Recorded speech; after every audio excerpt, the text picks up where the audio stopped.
Bismillah. Assalamu alaikum.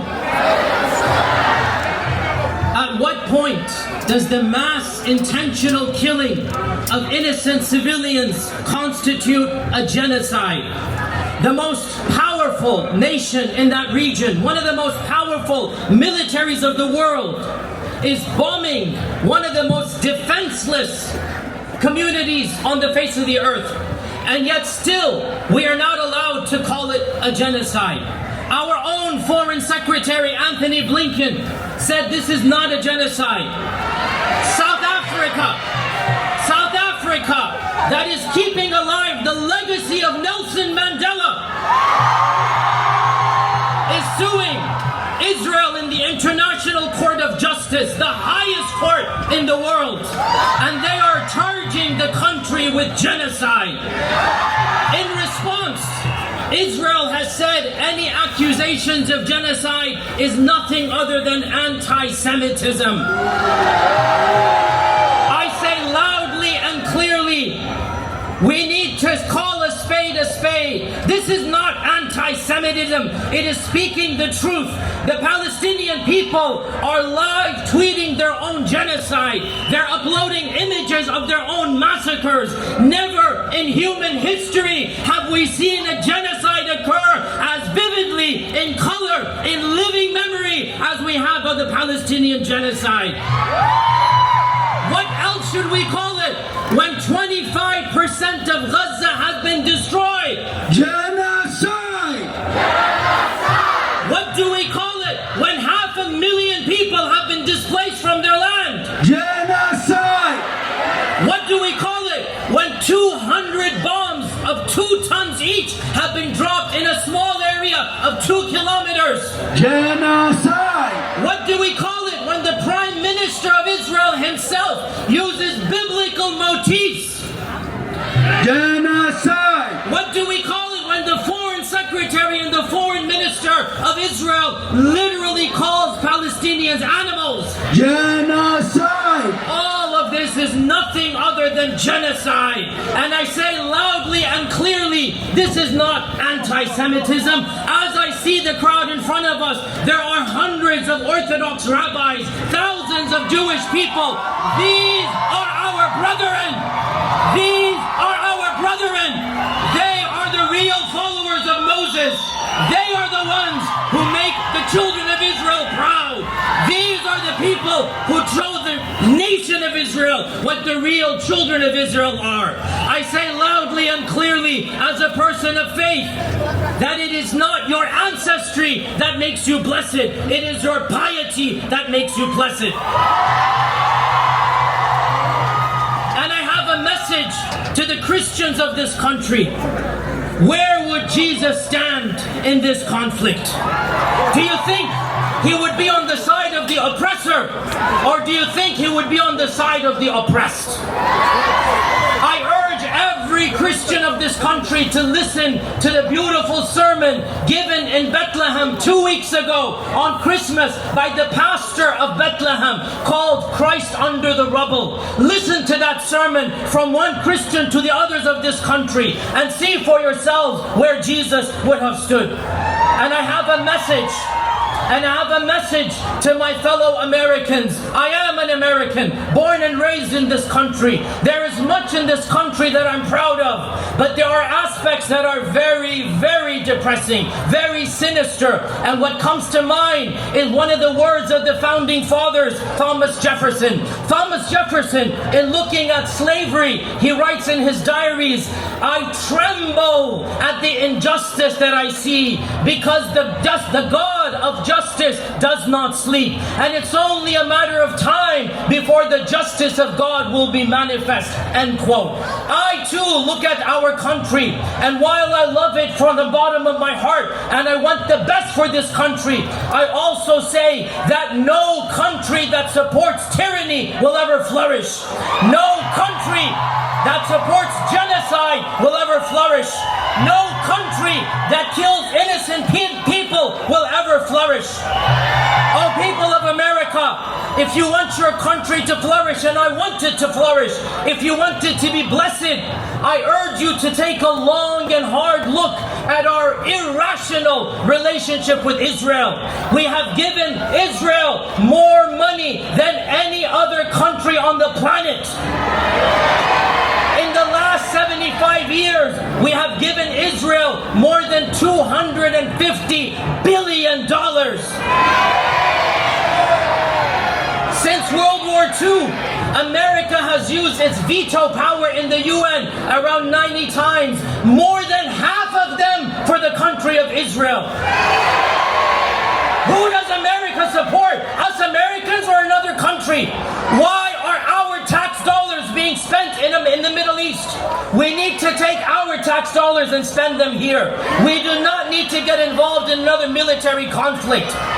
And instead of helping the defenseless people of Palestine, instead of asking for a ceasefire, our president unilaterally bypassed Congress and bombed one of the most disenfranchised, disempowered countries, that is Yemen.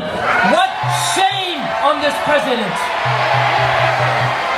Are we not sick of going to war? One war after another? When are we going to learn?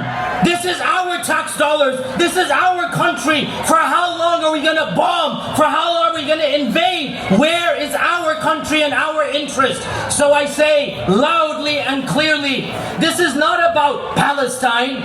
This is not about Arabs. This is not about Muslims. This is about us as a human people. This is about us as Americans. Are we going to sit by idly as we watch another genocide? 75 years ago, we heard the slogan, "Never again." We now have the opportunity to stand up and say, yes indeed, never again. Not in my name, not in my name, not in my name. Shame to every single congressman or woman who supports this genocide. Shame to every single senator who supports this genocide. Shame to our Secretary of State. Shame to our president. And I say, we have judged you as losers and failures, and God will judge you in the hereafter. Wassalam and peace out. Biden, you can.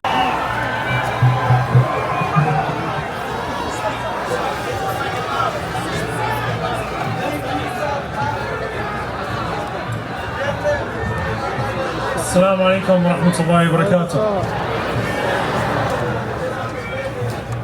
Bismillah ar-Rahman ar-Rahim. In the name of God, the most compassionate, the most merciful. Behind me,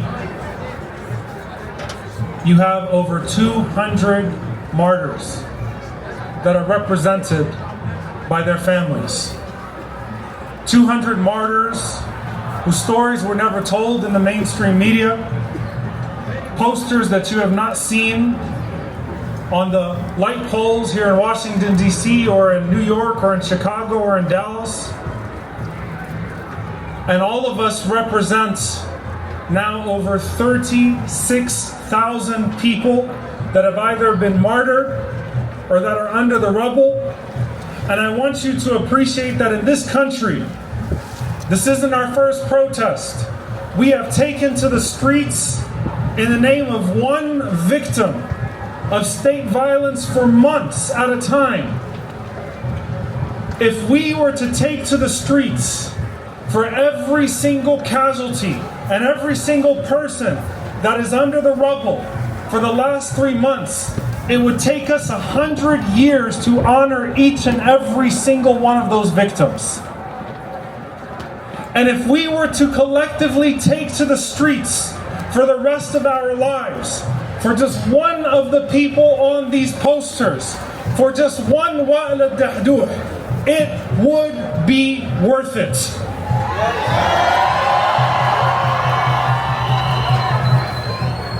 They ask us where our Nelson Mandelas are.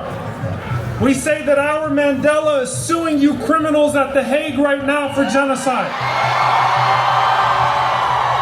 We say that our Mandelas are the children that have resisted over 7 decades of occupation standing in front of Israeli tanks.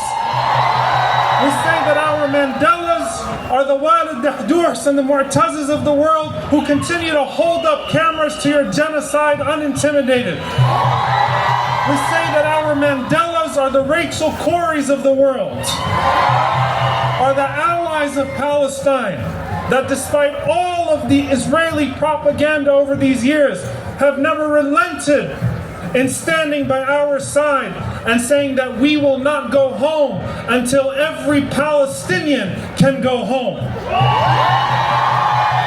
Dear brothers and sisters, I wonder what Desmond Tutu, who went to Palestine and recognized apartheid and said this is even worse than what we experienced in South Africa, and who particularly bemoaned watching ambulances blocked by checkpoints and apartheid walls. I wonder what he would say watching this genocidal government bomb hospitals and ambulances today.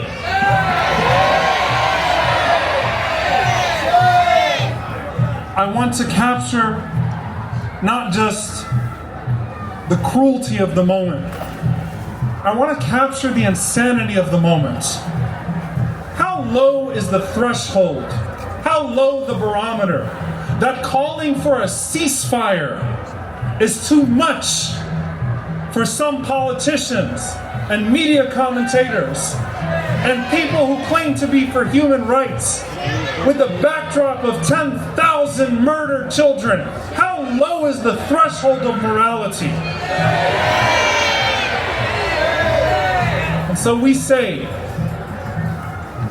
that if with the backdrop of genocide, you have still not found it in your moral conscience to call for a ceasefire, you are heartless. And we say that if with the backdrop of the occupation and apartheid that enabled the genocide in the first place, you still have not called for the end of the decades-long atrocities against our people, you are shameless.